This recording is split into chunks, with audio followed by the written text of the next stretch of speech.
So US is stepping up its military posture as tensions with Iran escalate. As I mentioned, B-52 Stratofortress bomber of the US Air Force has landed at RAF Fairford in United Kingdom, signaling increased military readiness as the confrontation involving the US, Israel and Iran intensifies. The deployment comes after UK confirmed that American forces have begun using British bases for specific defensive operations, including potential missile threats.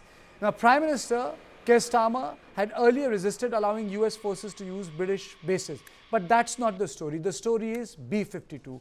B-52 is a long-range strategic bomber operated by the US Air Force since 1950s, originally designed during the Cold War as a nuclear strike aircraft. It has evolved into a versatile platform capable of carrying both nuclear and conventional weapons. The latest version, B-52H, is expected to remain in service till 2050.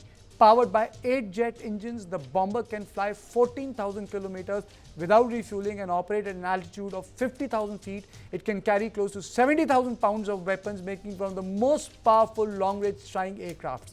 The aircraft can deploy precision-guided bombs, air-launched cruise missiles, naval strike weapons, and long-range standoff missiles, allowing it to strike targets from long distances without entering heavily defended airspace. Let me straight away go to Air Commodore Ashpinder Singh Bahal on this. Sir, when we talk about B-52 being part of the theatre, what is it telling us, sir? Very nice question. In fact, the first thing that comes into mind is they have also deployed the B-1s, they have also utilized the B-2s. Then why B-52 and why this particular bomber is so important? First, let me just give you a slight background. The B-1 is B-52 is the bomber which came in first in 1955. It flew, and B-1 came in 1974, and B-2 came in 1989. Now B-21s are going to come in 2030s, when B-1, B-2 will be retired, but B-52 will continue till 2050. Now that's going to be very surprising. Why? Because it's very versatile. One. Second, it is very cheap. It is $84 million. There are 76 of this aircraft. They want to retain it. There are just 19 B2s and there are just 45 B1s. And in this particular case, what is the maintenance cost of one B2 bomber? It is close to $163,000 for one flight hour. And also, it is to be put down for 119 hours for maintenance because of the coatings. Normally, B2s are used where there is stealth required. When the air defense systems are high, you want to go in a contested airspace, and then you want to carry out a precision bomb. Or you want to utilize your bunker busters. Bunker busters are not carried by the other aircraft. They can be modified, but they are not carried presently. Both the GBU-28 and GBU-57 is only carried by B2. But B-52s can carry 31,500 kgs, whereas the other one, B2, can carry 18,144 only. And B1 can carry up to 34,000. Actually, the maximum load that can be carried is by B1. And B-52s have normally operated from Fairford, RAF Fairford, and they have also operated from Diego Garcia. They have a range of 14,000 kilometers. They can operate from North Dakota, where they are based. From there they can fly and operate, and they can take probably 13 to 15 hours one way, and going back it takes about 37 to 38 hours. And they do not need refueling one way, but they need refueling when they go back to two ways. But normally when we use B-52s, you use them when the air defense systems have been reasonably degraded. And secondly, you use them from standoff distances, which means from ranges of anywhere from 370 kilometers. So if I may ask you, sir, if B-52s are to be deployed in Iran, what are they doing there?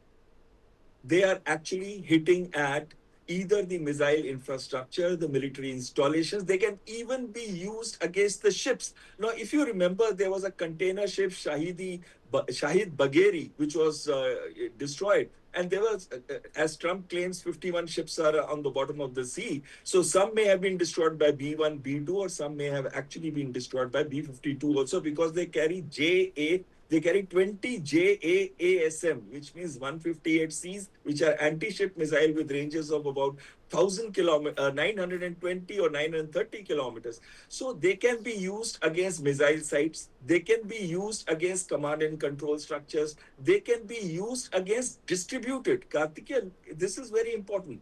They can be used against geographically distributed target system in a high volume standoff attack. So when you are going to launch 20 of these JASSMs, you're going to launch them from nearly 900 to 1000 kilometers away, keeping yourself safe. Incidentally, there are 5 crew members in this aircraft. One is an electronic warfare officer. So who looks after degrading the air defense environment and when they move in at that period of time. So now from those distances, from 20 different targets is going to launch. So it is going to give you high volume, long range weapon system and also keep themselves safe with the help of electronic warfare. So, so today when Pete Hexet one says... last thing. They can be used against air defense missiles. They can also be used against the island territories, certain specific target systems which they want to use. So today when Pete Hexet said that today will be the hardest day in terms of bombing, what do we make of it?